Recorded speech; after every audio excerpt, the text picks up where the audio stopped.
الحمد لله الذي خلق الإنسان، والصلاة والسلام على عبده الذي فضله بالعلم والإعجاز والبيان،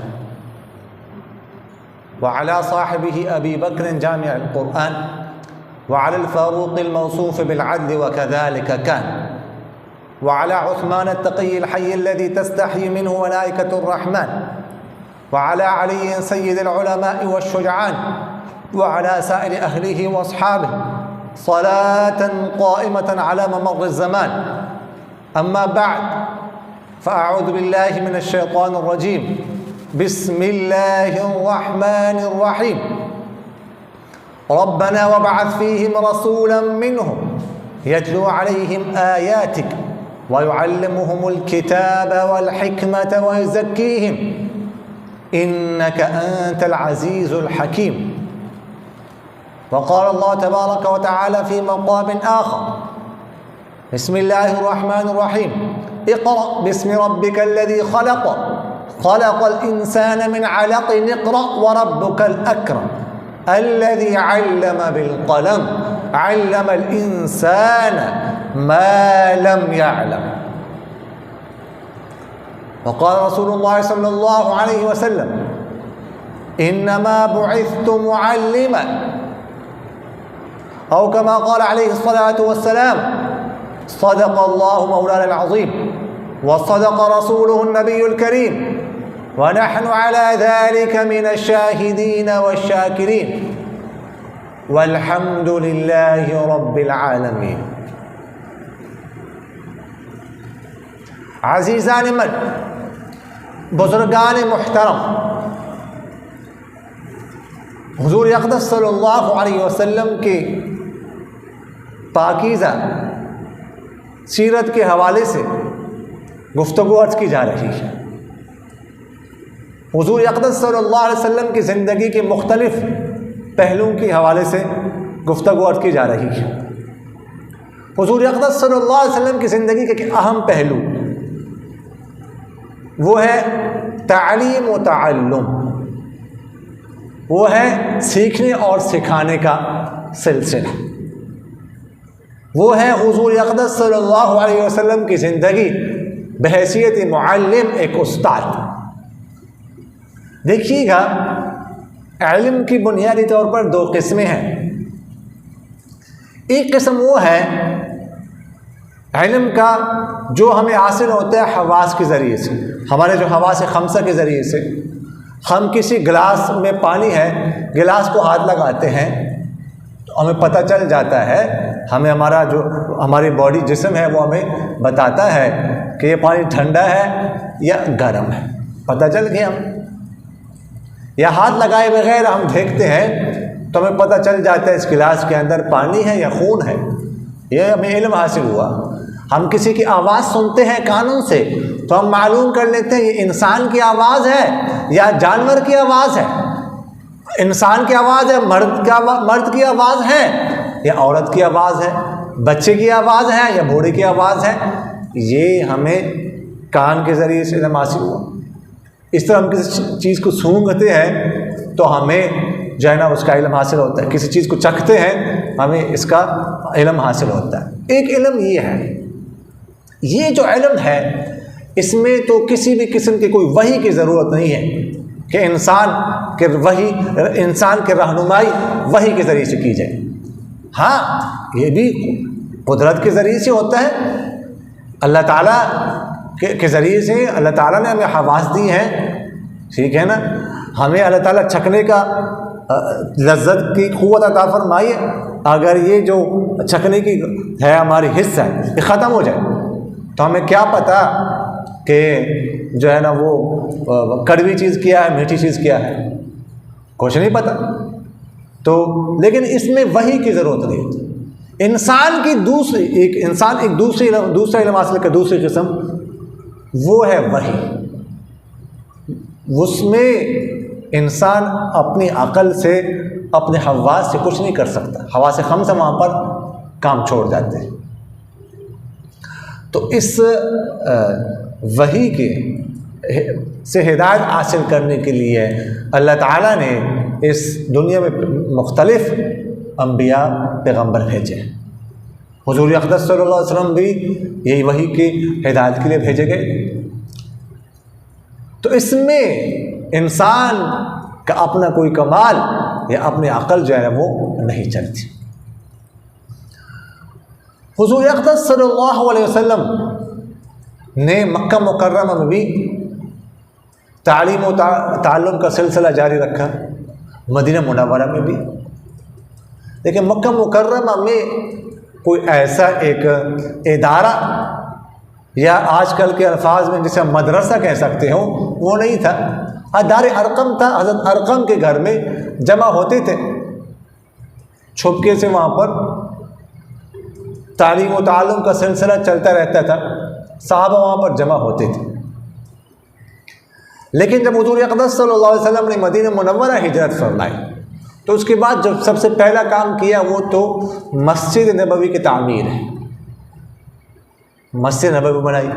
اس کے بعد ساتھ ہی صفہ ایک چبوترا بنایا، مدرسے کا قیام کیا، اسی مسجد نبوی کے اندر مدرسہ قائم کیا، جس میں پڑھنے والے آپ لوگ جانتے ہیں جن کو اصحاب صفہ کہتے ہیں، اصحاب صفہ کہلاتے ہیں۔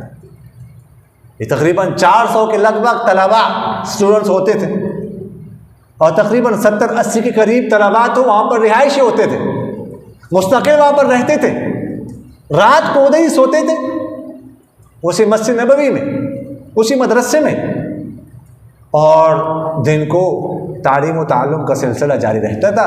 آپ صلی اللہ علیہ وسلم بنفس نفیس اس کی نگرانی فرماتے تھے، اور ان کی رہائش کا انتظام، ان کی خوراک کا انتظام یہ آپ صلی اللہ علیہ وسلم خود فرماتے تھے، اس کی نگرانی خود فرماتے تھے۔ تو اس سے آپ اہمیت کا علم کی اہمیت کا اندازہ لگا سکتے ہیں۔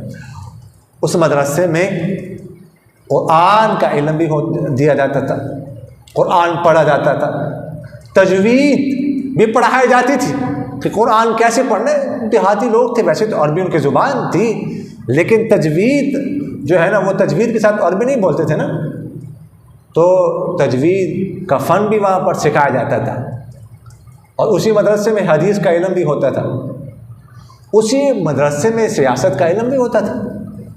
سیاست تو دین کا ایک حصہ ہے، تو ادھر ہی وفود آ رہے ہیں، ادھر سے ہی وفود جا رہے ہیں، ادھر بیٹھ کے آپ صلی اللہ علیہ وسلم خطوط لکھ کے حکمرانوں کو، آپ صلی اللہ علیہ وسلم نے 300 خطوط لکھے ہیں حکمرانوں کو، یہ سب کچھ وہاں پر ہوتا تھا۔ تو اس سے آپ اندازہ لگا سکتے ہیں کہ آپ صلی اللہ علیہ وسلم نے علم پر کتنی توجہ دی، اور حضور اقدس صلی اللہ علیہ وسلم کہ جو بعثت کا آغاز ہے وہی سے ہوتا ہے۔ سب سے پہلے وہی کون سے نازل ہوئی؟ وہ بھی علم سے ہوتا ہے۔ اقرأ بسم ربک الذی خلق خلق الانسان من علق اقرأ وربک الاکرم الذی علم بالقلم علم الانسان ما لم يعلم۔ یہ سب سے پہلے 5 آیات نازل ہوئی۔ پہلا جو لفظ ہے وہ ہے اقرأ، وہ ہے ہی علم، پڑھو۔ اقرأ بسم ربک الذی خلق، پڑھو اپنے رب، اس رب کے نام سے، خلق جس نے پیدا کیا ہے۔ آگے یہ نہیں کہا کیا پیدا کیا، سب کچھ پیدا کیا، ایک چیز کا نام لے کے اس کا مطلب تو بھی باقی چیز نہیں پیدا کی، بس اتنا کہا خلق، پیدا کیا یہ سب کچھ۔ خلق الانسان من علق، انسان کو علق سے پیدا کیا، ایک لوتھڑے سے پیدا کیا۔ اقرأ وربک الاکرم، پڑھو، اور آپ کا رب جو ہے سب سے زیادہ معزز ہے۔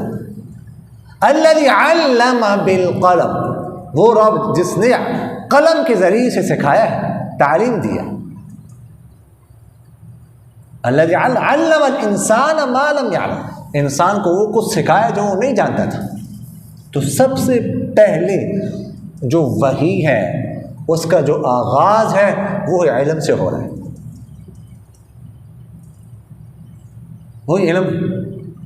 اور ایک ایسے معاشرے میں علم کی بات کریں کہ جس معاشرے میں قتل و غارت جو ہے وہ اس کو جائز سمجھا جاتا، بلکہ صرف جائز ہی نہیں، اس کو ایک آپ کہہ سکتے کہ عزت کا ذریعہ سمجھتے ہوں۔ اس زمانے میں تو اگر آپ کسی کے یہاں رشتے کے لیے جاتے تھے نا، کوئی لڑکا کسی کے ہاں رشتہ لینے جاتا تھا تو پہلے اس سے پوچھتی تھی آپ نے کتنی ڈکیتیاں کی ہیں، کتنی لوٹ مار آپ نے کی ہیں۔ اگر وہ کہتا کہ میں تو یہ کام نہیں کرتا تو کیا بیٹی کا رشتہ آپ نہیں دیں گے؟ آپ گھر کیسے چلائیں گے؟ وہ تو گھر چلاتی اسی کام پر تھے، اور کیا تھا؟ لوٹ مار کی، شب خون مارا کسی قبیلے پر، وہ کھاتے رہے کچھ عرصہ 2-3 مہینے، وہ ختم ہوگا، پہلے کام کی۔ یعنی ایسے معاشرے میں آپ علم کی بات کریں، یہ کوئی آسان کام؟ تو حضور اقدس صلی اللہ علیہ وسلم کی جو زندگی ہے بحیثیت معلم، یہ بہت اہمیت کے حامل ہے۔ اور حضور اقدس صلی اللہ علیہ وسلم چونکہ استاذ ان کے اللہ تعالیٰ تھے، تو جو تعلیم کا سلسلہ تھا وہ بڑا امپورٹنٹ ہے، تو طریقہ کار تھا، ہمیں بہت کچھ ملتا ہے۔ ایک دفعہ ایک صحابی آتے ہیں، صحابی کا نام تو حدیث شریف میں نہیں ہے، ابو داؤد شریف میں اور بھی حدیثوں میں ہے، لیکن بعض حضرات نے بتایا کہ اقرع بن حابس تھے، بعض نے کہا زوال خیاسی رہتے، بعض نے کہا عین بن حسن وغیرہ تھے۔ نماز پڑھنے کے بعد دعا مانگے، کہتے اللہ ورحمنی و محمد ولا ترحم معنا احدا، اے اللہ مجھ پر اور محمد پر رحم کیجئے اور ہمارے ساتھ کسی اور پر رحم نہ کیجئے۔ تو آپ صلی اللہ علیہ وسلم نے فرمایا لقد تحجرت واسع، اے اللہ کے بندے تم نے ایک وسیع کشادہ چیز کو تنگ کر دیا۔ اللہ کی رحمت تو بڑی وسیع ہے، آپ نے اپنے ساتھ اور میرے ساتھ خاص کر دی، باقی سب کو نکال دیا۔ اللہ کی رحمت تو سب پر، فرماتے ہیں ان رحمتی سبقت غضب، میرے رحمت میرے غضب پر سبقت لے جاتی ہے۔ اللہ تعالیٰ کی رحمت وسعت کل شیء، ہر چیز کو وسیع ہے۔ اس کے بعد وہ شخص جو ہے نا، انہوں نے مسجد کے کونے میں پیشاب کر دیا، تو صحابہ دوڑ لگا کے ان کو منع کرنے لگے۔ آپ صلی اللہ علیہ وسلم نے فرمایا مت روکو اس کو، چھوڑ دو، پیشاب کرنے دو۔ اس کے بعد فرمایا کہ اس پر پانی کا ایک ڈول ڈال دو، پانی بہا دو، بس زمین پاک ہو جائے گی۔ اسی طرح ایک اور صحابی کے بارے میں آتے ہیں، مسجد میں آئے، وہ ایک دیہاتی لوگ تھے، وہ تو سائڈ پر بیٹھ کے کسی بھی جگہ پیشاب کرنا شروع کر دیتے تھے۔ اب ان کو مسجد کی تقدس کا کیا پتہ کہ مسجد کا تقدس کیا ہوتا ہے؟ تو آ کے پیشاب کرنے لگے، صحابہ ان کی طرف دوڑے کہ ان کو منع کر۔ آپ صلی اللہ علیہ وسلم فرمایا لا تزریموا، اس کو مت روکو، پیشاب کرنے دو۔ پیشاب کرنے کے بعد اس کو اپنے پاس بلایا، انتہائی احسن انداز میں، عمدہ انداز میں اس کو سمجھایا کہ دیکھیے گا یہ مسجد ہے، یہ اللہ کا گھر ہے، یہ مسجد بنی ہوئی ہے عبادت کے لیے، نماز پڑھی جاتی ہے، تلاوت کی جاتی ہے، یہ پیشاب تو گندگی ہے، تو اس میں گندگی کی گنجائش نہیں ہے۔ بڑے پیارے انداز میں سمجھایا، اس طرح نہیں کرتے ہوتے۔ لیکن ایک دفعہ حضور اقدس صلی اللہ علیہ وسلم نے ایک تھوک دیکھا، تھوک کا نشان دیوار پر مسجد نبوی میں، انتہائی غصے کا اظہار فرمایا، یہ کیا کر رہے ہیں؟ مسجد میں تھوکتے ہیں، اللہ کا گھر ہے۔ اب سوال پیدا ہوتا ہے ذہن میں کہ نہیں کہ ادھر بندہ کر رہا ہے پیشاب، آپ صلی اللہ علیہ وسلم نے صحابہ کو منع کیا اس کو کچھ نہیں کہنا، اور بلا کے بہت اچھے انداز میں سمجھایا، پیار سے سمجھایا، پیشاب ہے، اور یہاں پر تھوک نظر آیا، اس پر آپ صلی اللہ علیہ وسلم کہ تھوک پاک ہے، تھوک پاک ہے، اگر کپڑے کو لگ جائے تو دھونا ضروری نہیں ہے، نماز پڑھے ایک پاک چیز ہے، ناپاک نہیں ہے، اور پیشاب ناپاک ہے، اس کے ساتھ نماز نہیں ہوتی، اس پر غصے کا اظہار فرما رہے ہیں۔ لیکن فرق ہے، دیکھیے گا جس نے پیشاب کیا تھا وہ ایک تھا دیہاتی آدمی، اس کے پاس علم نہیں تھا، اس کو کیا پتا تھا مسجد کا تقدس کیا ہوتا ہے. اور یہاں پر جو آپ صلی اللہ علیہ وسلم نے تھوک دیکھا تو یہ فعل تھا، کام تھا صحابہ کا جو پڑھے لکھے لوگ تھے. پڑھے لکھے لوگ تھے تو پڑھے لکھے لوگوں کی غلطی اور ہوتی ہے، اور جو پڑھے لکھے نہ ہو تو ان کی غلطی پہ تنبیہ اور طرح کی جاتی ہے، اس کی حیثیت اور ہوتی ہے.